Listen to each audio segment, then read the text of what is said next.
Hi everyone. I have no idea what I'm doing because I've never done this before. So I am just going to see what happens because I have no idea what to do. Oh, I see the chat. Let me put my microphone on. Oh, my microphone fell on the first time. Go figure. Anyway, I just wanted to talk today. A minute, I'll put that to the side for now. I just wanted to show some of the things that I found about this case. I found them very, very interesting. So let's just go over. So first, we have picture here, okay? So hopefully you guys see these pictures. I think you do. These pictures are, I put everything in the description box, all of the links that I got everything from, but this is from the Sun, okay? So they just came out with these pictures. There's 14 of them. New York investigators said that the assassin, believed to be Luigi Mangione, jumped in a taxi and headed for the Port Authority terminal after the shooting. That's kind of ballsy, don't you think? All right, so let's see.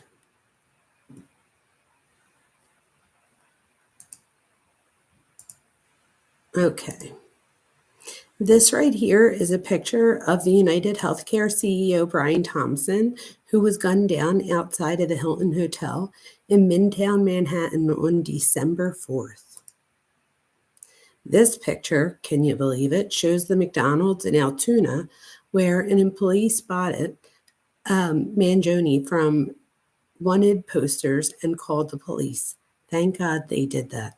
I have cousins that live in Altoona, so I can't wait to find out if they were anywhere near it. This right here, this got me because it says Philadelphia Museum in the background. And as you can see, I am a Philadelphia native myself. So to think that he was roaming around maybe here in Philadelphia or even using his New Jersey ID close by is a little scary.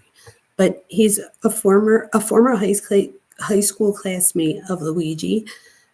Picture described him as a well-educated, popular student athlete. So that's like the whole point of this live. What makes somebody who seems to have it all do something like this? So over here, the suspect regularly posted photos of his travels online. He's believed to have hated the medical community after a sick relative was treated badly. I'm not sure who it was that was treated badly. I know that something I read said that his grandmother passed away last year, I believe it was.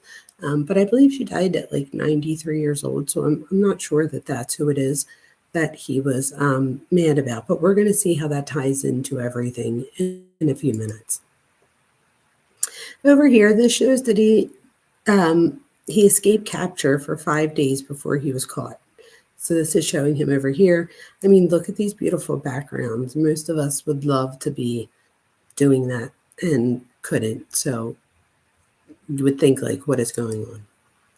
This is the New Jersey ID. I'm not quite sure if this ID is a fake ID. Well, obviously it's a fake ID because it's not his real name. But I don't know if it's a real New Jersey ID, like with a real hologram that he falsified by using his picture with somebody else's information, or if it's a fake New Jersey driver's license. But police said that he had this fake ID on him. And this is the same one that the CEO's killer used to check into a hotel on New York's Upper West Side. So they had a picture of him the whole time. They just had the wrong information. Cops released a photo of the ghost gun that was allegedly found on the suspect. I believe this was done by a 3D printer. I don't like to stay on that very much since I had a best friend that was murdered due to gun violence, so I won't stay on that too long. However, let's continue. So the New York police released this photo of the suspect who briefly pulled down his face mask and smiled at an employee at a hotel on Amsterdam Avenue. This is one of the things that, You would think somebody that's so smart, he has this education from University of Pennsylvania. He's this, you know, model student, says some people, all these things, and then, pulls his face mask down. I could tell you that everywhere in New York, Philadelphia, there's cameras everywhere. So it was only a matter of time before somebody recognized him. This is a picture of the NYPD police officer and canine dog searching around the lake in Central Park on Monday, trying to find his scent. Over here, we even have divers in the search at Central Park looking for evidence connecting to the shooting on Monday. So think of all the resources that were wasted here, right? And then over here, the surveillance footage captured the moment that the alleged shooter fired several shots at Brian Thompson as he walked towards the Hilton Hotel entrance. And it just shows you right there. And after he shoots, the CEO falls down, and we're going to see something interesting about the bullets that he used. This New York Mayor Eric Adams called Luigi a strong person of interest in the assassination. However, I believe since then he has been charged with his murder. This right here is very interesting, and it shows you his movements. So at first it shows you over here, and this is where he lays in wait at a Starbucks, okay? Then over here, and you'll see over here it goes all the way through, and it shows you his route going out. So the suspect throws an item into a pile of trash. Then after that, the CEO walks alone towards the New York Hilton Hotel when he's fired at. Then the assailant fires at him. He flees the scene and runs through an alleyway. The shooter walks along the Fifth Avenue or Sixth Avenue, and gets on an electric bike. So he had a bike waiting for him, which is obviously premeditated. The assassin rides north towards Central Park. He rides the bike through Central Park and loses the cops. He then leaves Central Park just before 7 a.m. and he's seen at George Washington Bridge bus station. So that is scary because that's all these things are kind of by me. So I wanted to go over here. This is where I got the picture in the sun, and this is where I got some of my information. So it says Mangione was found with a silencer and 9mm gunshot and several fake identifications in his possession when police in Altoona, about 98 miles east of Pittsburgh, took him into custody as he ate at a McDonald's on Monday. Imagine that.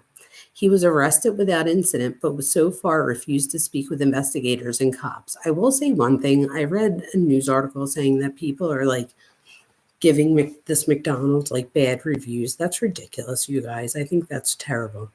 The suspect was born and raised in Maryland and was valedictorian of his 2016 high school graduating class at Gilman School in Baltimore. We're going to be looking at that school more tomorrow, and even looking into his family.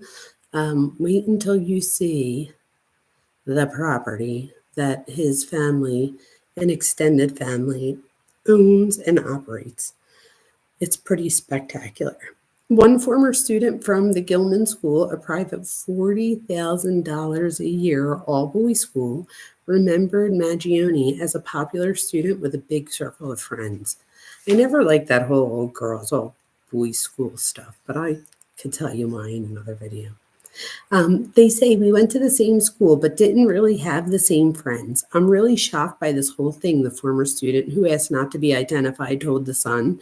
So this is crazy, right? So we know that he's a strong person of interest. We know that he had a handwritten manifesto. That was a big thing that I wanted to talk about. So this is where this is where it caught my attention, was the fact that there's a manifesto. Being in psychology, I'm very interested in this manifesto, and I want to see what this is about. So there's an arrest comes after police found the backpack at Central Park, and it had Monopoly money inside. I don't know where he thought he was going with that, especially when you see how much money he comes from. Photos show the suspect killer smiling as he pulled down his face mask to flirt with a hotel receptionist. Oh, I can't even with the ego on this guy.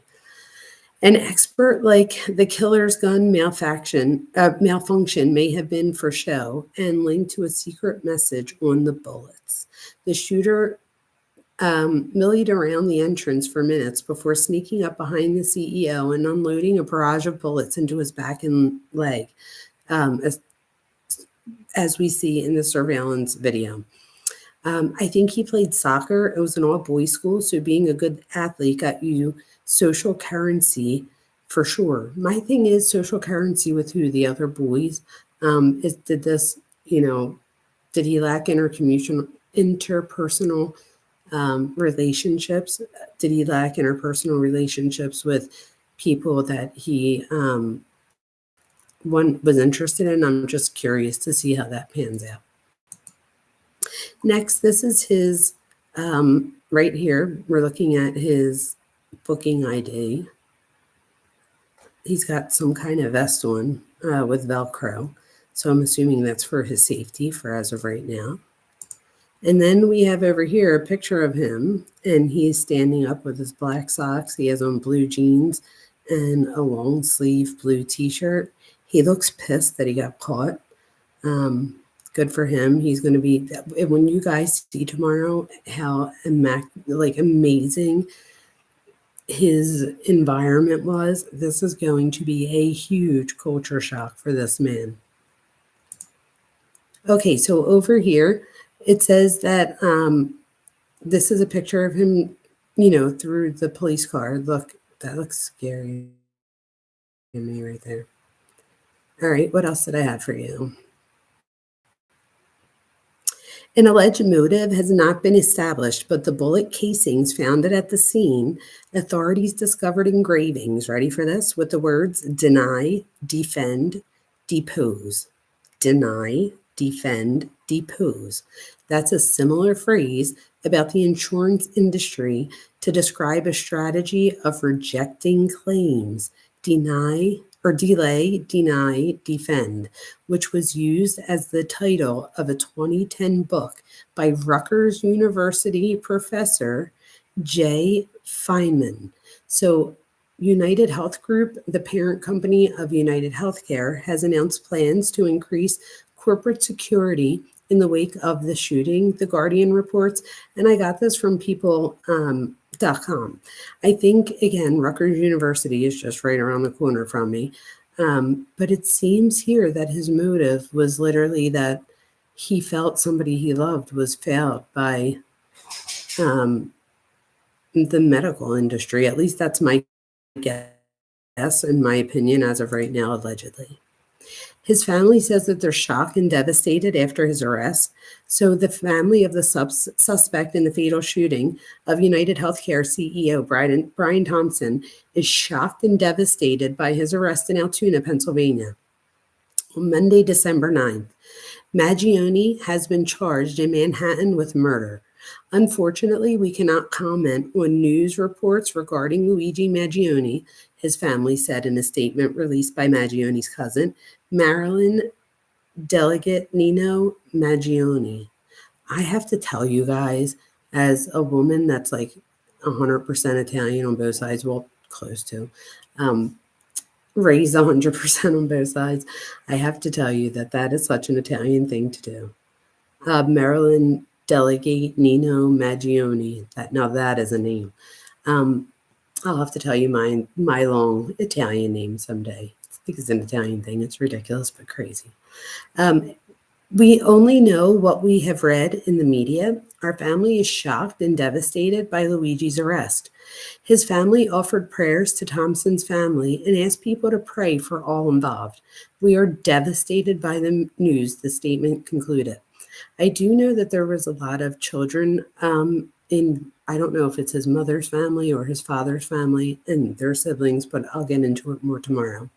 Mangione's cousin Nino was elected to the Maryland House of Delegates in 2018. His grandfather, Nicholas Mangione, was a real estate developer who also owned country clubs in Maryland. They're the ones that I want to show you, nursing homes. I have to show you them too, and a radio station, WCBM AM, according to his 2008 obituary in the Baltimore Sun. Before the family released their statement, the Altoona Police Department released the first photo of Mangione, 26 years old, you guys. This is like the age, 26, 28, 29. Like, this is the age, 20, in the late 20s is when I'm finding that these, and this is my own professional opinion. I've just done 4 years research on identity development, and I feel like boys are getting lost. And by the time they reach their mid to end 20s, something tragic can happen if they don't have a sense of belonging in who they are. But anyway, so he's in a holding cell right now. He was later moved to the state correctional institution in Huntington, PA. That's where I'm at. The Pennsylvania Department of Corrections later released his booking photo, which we just saw. Thompson was shot and killed on Wednesday, December 4th, while he was walking between the Marriott Hotel, where he was staying, and the New York Midtown Hotel. He was in New York City for a United Health Group investor meeting. Thompson is survived by his wife and 2 sons. That's terrible, right? It's terrible. Mangione was identified as the primary suspect early Monday. Again, a lot of people always ask, like, are there, other people involved? Because somebody else had been around the corner with that scooter. Like, I can just see it now. And Occam's razor, you guys, the whatever seems to be the most plausible answer probably is, okay? So just remember that. And another thing about, and again, I don't know a lot about the suspect yet. I'm finding out all this information about an hour ago with everybody else. But I will say that so far I'm seeing signs of an inability to have interpersonal relationships. So I wouldn't be surprised if we found that there was nobody else helping him and that he did this on his own. Okay.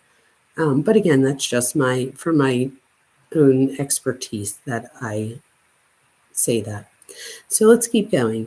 So he was apprehended in Altoona McDonald's, where a customer recognized him, thank God, and an employee reported his suspicious behavior, which actually, I wonder what that suspicious behavior was. Was he covering his face? Was he trying not to be looked at? I'm just curious. Police said that they found him with a gun and silencer similar to the one used at the shooting, which I looked at the wording there, and similar means that it's different, right? I don't know. Leave me a comment. A 3-page manifesto and a fake New Jersey ID he allegedly used to stay at an Upper West Side hotel. So there you go. He's spending his money at a classy Upper West Side hotel. And now he's going to be living in this horrible, I would not want to go to prison in New Jersey. In New York, I'm telling you that much, or New Jersey or Pennsylvania. The suspect was arraigned in Hollingsburg, PA, and is being held without bail. He faces 5 charges in Pennsylvania, including 2 felony charges for forgery and carrying a firearm without a license. He did not enter a plea, and his next court hearing is scheduled for December 23rd. What a way to fuck up his family's Christmas. Following the arraignment in Pennsylvania, prosecutors in New York City charged Mangione with 1 count of second-degree murder, 2 counts of second-degree criminal possession of a weapon, and 1 count of second-degree possession of a forged document, and 1 count of third-degree criminal possession of a firearm per online records. So that is a lot. Anyway, I just wanted to come on here. This is my first time. I'm trying to get my logo up here. I'm not really having a really good, I don't know. I don't know if anybody was even able to see it. I'll learn as I go along. I'll have this figured out. Thank you so much if you joined me on the replay. I know I did this at 3 o'clock in the morning, so I wasn't really expecting many people to be here right now. But I hope you learned something new, and I hope to keep you updated. Thank you so much, and please subscribe if you want to hear more about psychology and true crime. That's where I want to come in here. I have a doctorate degree. I have a master's degree. I have a specialization in marriage and family therapy. And I'm here to educate and pull these two together so that we can maybe create more warning signs and things that maybe we can do. And maybe there aren't warning signs, but let's talk about it together. Thank you so much. And I hope you tune in again and subscribe.